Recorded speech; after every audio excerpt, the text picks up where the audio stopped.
Hello everyone, it's me, the Tinman. I just wanted to do an update on the missing lady. So, if you haven't heard about it, then you're going to hear about it. If you have heard about it, then this is my breakdown of the story that I've looked into now and know more about, and what I kind of suspect as of something that is related with Bigfoot. So, here's the story. So this woman, on a Monday afternoon, went walking with 3 dogs. She's a professional dog walker, I believe. And I think all 3 of them were other people's dogs. And they ended up giving a call in that there's this missing lady. And approximately close to 48 hours later, probably about 44 hours later, is when she was found. She spent 2 nights out there. She was cold. She had a sore rib. She had hurt herself walking on a log. And the dogs were in good condition. She was able to be kept warm somewhat with the dogs. And she was smart how she kept herself at nighttime and stuff, and did well. And was rescued. While looking further into the story, the reason why she was rescued is because a gentleman the day before had actually stopped on the side of the road. He didn't say what went on there, but he stopped on the side of the road and for a cigarette and had seen a lady with 3 dogs.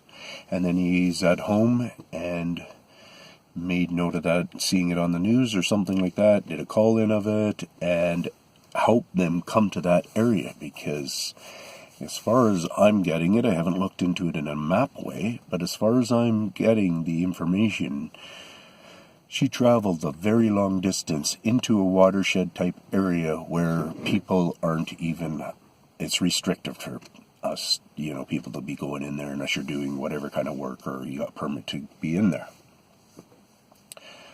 So, yeah, that's a fast story. And so she got saved. Unlike some of the mushroom pickers that have been going missing. And a similar process I talk about that Bigfoot are capable of doing. And I get an understanding of it somewhat when I'm doing my research out there in the field. And one of the things that, or the big thing that goes on here is we really have to connect with, we've been fooled that they are here. Think about Patty just for a minute. Look at how great big she is and stuff. And we think she could be the only one maybe or something? Was she the last and they all died after her, or was there a whole bunch of babies that even came from her? Right? And look at what kind of a being she is. And we don't. Some of us know some stuff now. But most of us don't know beyond that kind of a statement. I'm beyond that statement. I've been studying them. They have a life. They live their life. They eat things. They disturb things. They pick things up. They move things. They break things. They grow things. They do all kinds of things. They're like a being similar to us. They do things. They're adventurous to some degree. Whether it's just in the mentality of just a natural, instinctual going forward. Like our instincts is to keep living, try to figure out how to live. That's our biggest instinctual thing. Is an ant's biggest thing to live, or to actually just work and build and do that part of his job? Like, what is his instincts how much pressure is he just putting on himself to try to figure out how to live? So these beings out there, if you just look at them like a related being, walking around on 2 feet trying to get by in this world, they're first just figuring out how to live. Secondly, taking care of their family. Thirdly, finding mates. All within that figuring out how to live is obviously eating, peeing, cleaning up. So there's a vast life there. Now, when I bring them to these women concerns, and this in particular concern, is how did this lady get way over here with 3 dogs on 3 leashes, and that path was not able to be followed? Okay, and I've talked for months and months and a year now of paths being covered. And I have lots of different understandings and statements on the different kind of path coverings.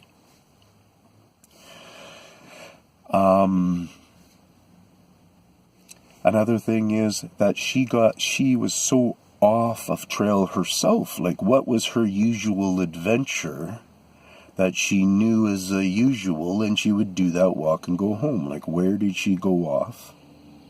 What went on in that part of it to make her be over here? And where they found her, she wasn't on any, like, I don't know what kind of trails she's taking up there. I would almost be thinking, are you on gravel road kind of trails, or are you actually on hardcore? She was not even on, she would have been only on Bigfoot trails, if you ask me, in where it kind of looked like they were taking some pictures where she was being found, but I don't know that for sure. There might have been gravel or a road right here or something, and because of the guy that seen her smoking, stopping for a smoke, having a cigarette, seeing somebody, and then driving on and reporting that tells me there was roads close by. Most likely a gravel road he was on. So they do a mix-up to people. It's just the only thing that's going on, pretty much, is they mix you up when you're trying to find them if you're a search and rescuer.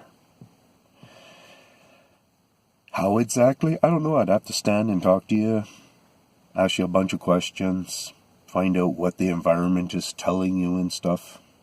For starters, a great mix-up is a creek. Our concentration levels of big concernness, and we're sitting there, and we need to be in the environment, and there's a rapidness of creek around, is going to interfere with your ability to really hone in. I think most of us can realize that. I'm not talking huge percentages or anything necessarily, but I'm just giving this as an example.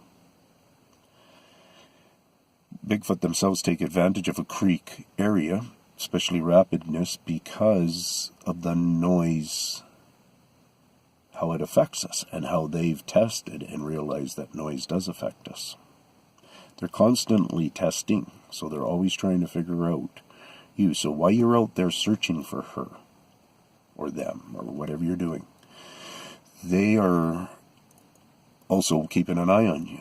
Is it from the mountaintop over there, in the tallest tree? You know, I can't pinpoint every location or whatever, but we know minimally there's going to be some lookouts like that. And then I state a lot of information on my channel on their communication abilities and how they get around it and how they get around us.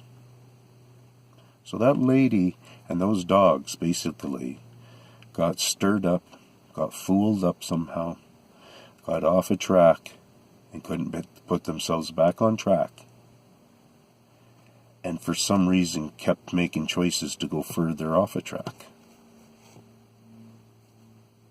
That's how it seems to be. And they're probably very, very lucky of that young man. That young man deserves some kind of recognition for placing that call, being that involved in looking at the local news. So my hats goes off to that guy. Didn't catch his name. Peace out.